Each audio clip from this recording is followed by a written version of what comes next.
Good evening, you're watching this Mongolian World. I'm your host, Taner Kambatar. And for top stories, Mongolian Foreign Minister visits Czech Republic to enhance bilateral cooperation. Mobile library reaches children in remote districts. And Let's Serve Electronically initiative proposed to taxpayers. And for the news, stay tuned.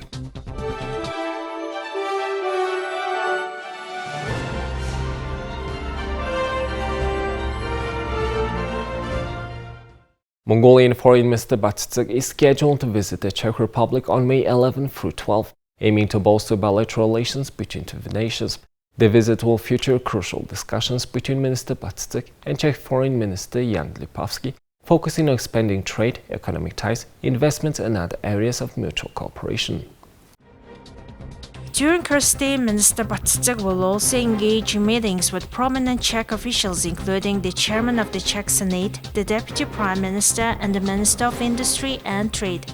The objective of these discussions will be to reinforce the long-standing and amicable relations between Mongolia and the Czech Republic. Notably, Mongolia and the Czech Republic have a history of active collaboration in the field of geology and mining, and both countries aspire to revive and intensify this partnership. As part of this visit, a comprehensive agreement on cooperation in geology and mining will be established. Furthermore, Minister Batstyk will address the concerns and suggestions of Mongolian citizens residing in Czech Republic. A dedicated meeting will take place to discuss the implementation of the recently effective agreement between Mongolia and the Czech Republic on social security, particularly regarding social welfare, pensions and general social security provisions for Mongolian workers and residents in the Czech Republic. With over 12,000 Mongolian citizens holding official permits and living in the Czech Republic, the country stands as a prominent destination for Mongolian expatriates in Europe. Minister Batstyk's visit seeks to further enhance their well-being and address any issues they may face. In an effort to enhance convenience and streamline processes for taxpayers, the local tax department has proposed the Let's Serve Electronically initiative. This initiative aims to enable taxpayers to complete their tax-related tasks online, eliminating the need for physical visits to the tax office. Building upon their successful collection of 244 billion MNT in the state budget last year, the bilingual district tax department has set an ambitious target of 272 billion MNT for this year. As part of their strategy to meet this goal, the department has decided to leverage technology to make tax compliance more accessible and user-friendly for the residents. Under the Let's Serve Electronically initiative, taxpayers can now apply for various tax-related procedures through an online platform. This innovative approach not only saves time and efforts for taxpayers, but also reduces administrative burdens for the tax department.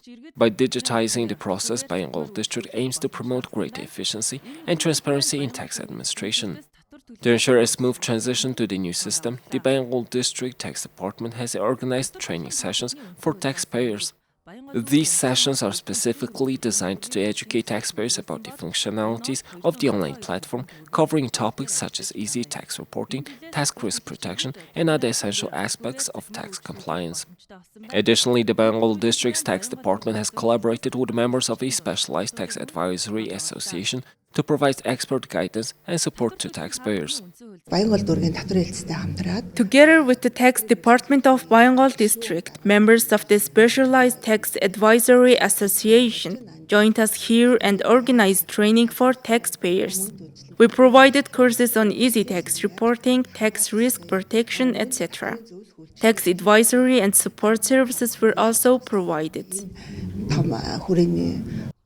As part of recognizing and encouraging exemplary taxpayers, the Bilingual District Tax Department has also implemented a business evaluation system. This year, 4 outstanding enterprises from the district have been selected for the exceptional tax compliance practices. Among these enterprises, 2 are categorized as small businesses, while the remaining 2 operate as micro-businesses. Through this initiative, the tax department aims to promote a cultural and responsible tax reporting and compliance among local businesses. These days we have selected the best taxpayers. For this year we selected the best taxpayers by giving them a business evaluation. 4 enterprises from Bilateral district were selected. 2 enterprises in the small business segment and 2 enterprises in the micro business segment were selected. We will be able to provide 100% electronic tax system services. With the successful implementation of the Let's Serve Electronically initiative, Bilateral district is well on its way to achieving a fully electronic tax system. By embracing technological advancements and providing comprehensive training and support, the local tax department is empowering taxpayers to fulfill their obligations conveniently and efficiently. This transformation marks another milestone in the district's commitment to modernize tax administration and foster a favorable environment for business growth and economic development. Mobile library reaches children in remote districts. Notably, a yellow bus called bilateral is a mobile library that reaches children in remote schools and neighborhoods. It carries approximately 650 books, and this week the bilateral mobile library visited the Item Center, a children's orphanage located in the Mongolian district of Ulaanbaatar, where 24 children currently reside. The mobile library can hold more than 2,000 books, but it's essential to regularly refresh the children's book collection and ensure a diverse range of titles. This approach offers numerous advantages, including expanding knowledge across various fields and enhancing the children's thinking abilities. I have a particular fondness for reading comic books about King Khan. I discovered this captivating comic series back in the 3rd grade and have been enthralled by the story of King Khan ever since. The illustrations in these comics bring the story alive, making it an incredibly engaging reading experience. Research indicates that the average citizen of Mongolia spends less time reading compared to the other countries worldwide. Therefore, it's crucial to instill the habit of reading in children from an early age, which is precisely the purpose of the bilateral mobile library. Today, we reached the 13th Children's Center and delivered the books. When serving children in remote schools, we often receive requests for books that are not available in their libraries. To address this, we gather feedback from the school library and add those requested books to the collection of the bilateral mobile library. Afterwards, we follow up the scheduled visits to the schools and invite the children to sit on the bus, where they can read the books. We often say that books are windows on the world. They play a crucial role in providing essential upbringing and education to children from a young age. Books influence children's thinking, help them explore their interests, and shape their future aspirations. Whenever we visit child protection centers, we find that children have a deep love for reading. When we hand over the books, we engage in conversations with the children and encourage them to share their thoughts. We also suggest that they make notes regarding the story of the book, as we will later check and discuss them. The children are very receptive to this process and actively participate. When we watch a movie, we observe the visuals crafted by the director's imagination, imprinting them in our minds. However, reading a book offers a distinct experience. The events and contents of a book come alive in our minds through our own imagination. It's this unique characteristic of reading that makes it such a valuable and enriching activity. That's why the bilateral mobile library will continue this journey, dedicated to helping children develop the habit of reading and nurturing their imagination. Thank you for staying with us. Now let's take a look at the currency exchange rates provided by Mongol Bank.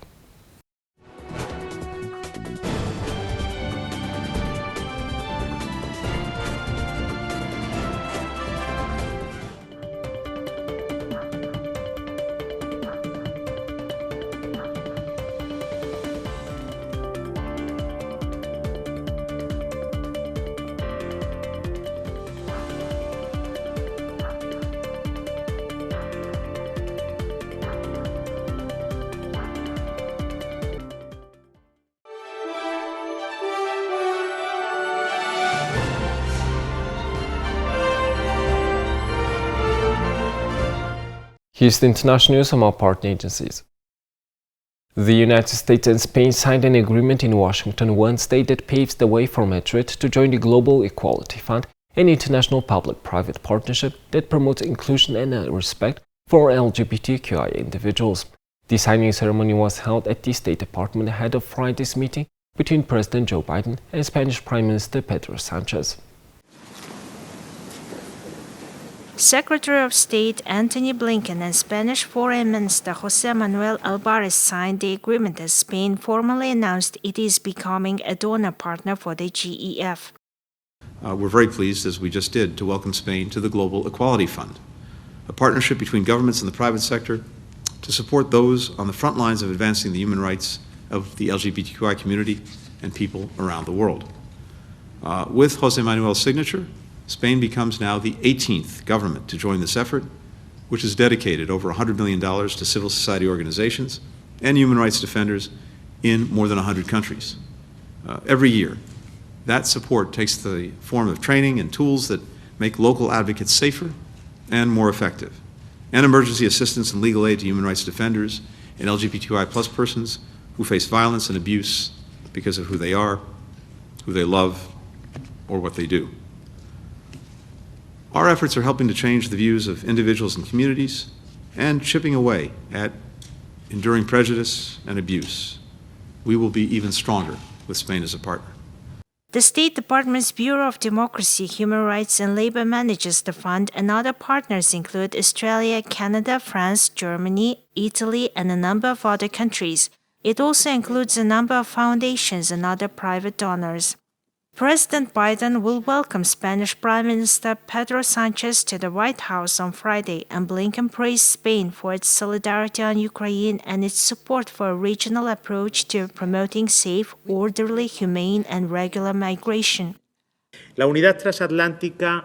The transatlantic unity is key. It's always key, but it's even more so. In moments like this, unity among Europeans, but also transatlantic unity with the US, which is a natural ally to Spain in many areas such as health, energy, food security. In all of these areas, cooperation with the United States is vital. En todos ellos, la colaboración. Spain will soon take its turn holding the rotating presidency of the European Council, and Friday's bilateral talks are expected to focus on a number of issues, including climate change and cooperation in Latin America and the Caribbean. Here's the weather forecast of world's major cities.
Well, that's all for today, and thank you for staying with us.